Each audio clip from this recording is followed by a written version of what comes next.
Pemerintah mau jualan pasir. Ya, lu gak salah dengar, pemerintah kita mau jualan pasir. Setelah 20 tahun lamanya larangan ekspor pasir laut kini dicabut lewat hadirnya sebuah kebijakan baru yang tentu saja dong bakal jadi pro kontra di kalangan masyarakat serta aktivis lingkungan. Coba lu bayangin, laut disedot pasirnya, gunung-gunung juga diambilin pasirnya. Apa ndak cepat kiamat dunia ini? Di video kali ini gue mau ngomongin tentang apa yang tadi gue ngomongin, yaitu pasir laut. Dan gue juga sedikit gak cuma ngomongin pasir laut, tapi khusus di video ini bakal ngomongin pasir-pasir yang lain juga, termasuk pasir-pasir yang ditambang dari kaki-kaki gunung di Indonesia. Sebelumnya pemerintah Indonesia tuh pernah melarang ekspor pasir laut di masa pemerintahan Presiden Megawati pada tahun 2002. Larangan tersebut dituangkan melalui larangan ekspor pasir laut yang tertuang di Surat Keputusan Bersama atau SKP antara Menteri Kelautan dan Perikanan, Menteri Perindustrian dan Perdagangan, serta Menteri Lingkungan Hidup. Putusan bersama itu isinya ya tentang penghentian sementara ekspor pasir laut pada saat itu. Larangan ekspor pasir laut saat itu disebabkan oleh tingginya kerusakan ekosistem pasir dan tentu saja dong mengganggu hewan-hewan yang ada di air pada saat itu. Akan tetapi tentu saja ya masih banyak banget oknum-oknum atau penambang liar ilegal yang pada saat itu masih tetap saja beroperasi walaupun sudah ada aturan yang sebenarnya sudah cukup ketat gitu ya. Mungkin karena belum ada tindakan tegas gitu ya, jadi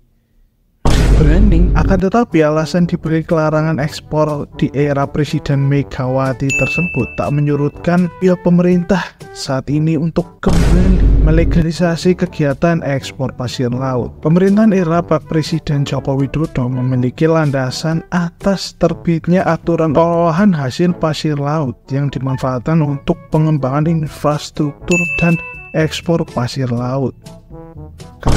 Apa ya? Presiden Jokowi juga mengungkapkan beberapa limitasi atas kegiatan ekspor pasir laut. Yang pertama, jenis pasir laut yang diizinkan untuk kegiatan ekspor merupakan pasir sedimen yang mengganggu pelayaran dan terumbu karang. Dan yang kedua, kegiatan ekspor yang dilakukan oleh badan usaha untuk mengambil pasir sedimen wajib menggunakan izin usaha pertambangan terlebih dahulu untuk menggunakan secara komersil. Dan tentu saja dengan adanya syarat atas kegiatan ekspor pasir laut menjadikan langkah pemerintah dalam rangka menjaga keselamatan dan keamanan pelayaran yang selaras dengan Konvensi Perserikatan Bangsa-Bangsa tentang Hukum Laut. Pemerintah pun menegaskan aturan tersebut tak berfokus kepada kegiatan ekspor, melainkan akan legalitas sedimen pasir laut untuk kebutuhan dalam negeri dalam rangka kegiatan reklamasi. Ya walaupun udah dibilang buat kegiatan dalam negeri, tentu saja ya pasti ujung-ujungnya ekspor ya kan. Tentu saja pasti ada orang-orang yang ya kita tahu sendiri lah kayak yang udah-udah. Dan gue juga agak sedikit ragu sih apakah dengan adanya aturan yang lumayan ketat ini kedepannya alam kita terutama laut kita masih baik-baik saja. Gue agak kurang yakin sih. Tapi ada satu lagi yang gue bilang tadi, gue gak cuma bahas pasir laut tapi pasir di kaki-kaki gunung yang ada di Indonesia. Contoh saja di daerah gua, penambangan pasir di kaki Gunung Sindoro. Menurut gua penambangan pasir di sana tuh udah di taraf yang agak sedikit bahaya. Ya walaupun cuma ditambang sedikit misalnya juga udah bahaya sih, tapi menurut gua harus dihentikan lah. Gua gak tahu kenapa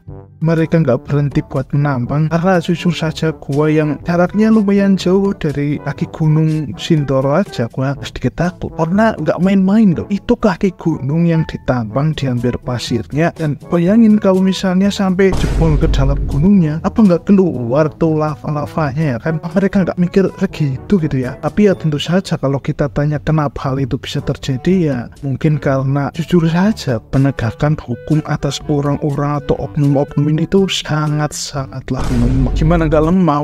Dikasih uang, dimingin-mingin uang aja masih mau ya kan? Emang jujur saja masih lemah gitu. Dan lewat video ini juga gua juga mau mengecam Yang pertama, mungkin ya pasir laut bermanfaat juga buat pembangunan infrastruktur, juga mendatangkan cuan-cuan yang bisa dibilang nggak sedikit buat pemerintah. Tapi apalah artinya infrastruktur memadai kalau nelayan-nelayan kita yang kesehariannya memang mencari ikan di laut nggak bisa makan? Apa manfaatnya bagi mereka kalau laut-laut yang mereka pakai buat mencari nafkah sampai keruh, mereka jadi nggak bisa dapat ikan, mereka nggak bisa makan. Mungkin di sisi lain memang mendapatkan cuan yang sangat banyak gitu maksudnya pemerintah, tapi ya emang negara ini milik segelintir orang aja ya. Dan yang kedua adalah aparat penegak hukum. Menurut gua walaupun nggak semua, tapi kebanyakan oknum aparat penegak hukum tuh seperti singa yang sudah kehilangan taringnya. Ya terbukti di sana sini di semua tempat masih ada tuh kejahatan, walaupun ya yang nggak terlihat tuh lebih banyak gitu. Dan barang-barang yang ilegal, contohnya kayak penambangan ilegal seperti ini, pengambilan pasir yang pada awalnya mungkin nggak ada izinnya tapi tetap diizinkan karena mereka bisa ngasih uang.